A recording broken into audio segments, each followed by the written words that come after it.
সোমবার বিকেল ৩টায় নোয়াখালীর দ্বীপ উপজেলা হাতিয়ার নিঝুম দ্বীপ বয়ারচর ও তমরুদ্ধি এলাকায় এক আকস্মিক জোয়ার ও ঘূর্ণিঝড়ে বেড়িবাঁধ ভেঙে একজনের মৃত্যু ও ১,০০০ গবাদি পশু ভেসে গেছে। এ সময় স্বাভাবিকের চেয়ে পানির উচ্চতা ৫-৬ ফিট বেড়ে যায়। হাতিয়া উপজেলা নির্বাহী অফিসার জানান, কাটাখালীর ৫-৬টি বেড়িবাঁধ ভেঙে জোয়ারের পানি ঢুকে এতে শতাধিক কাঁচা ঘরবাড়ি বিধ্বস্ত হয়।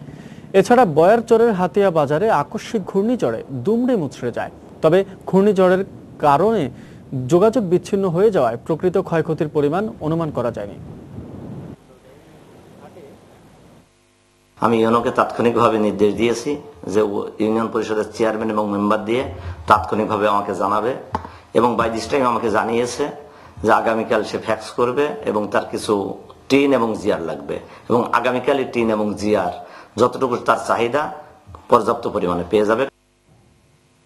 দেখছেন সময় সংবাদ, সঙ্গেই থাকুন।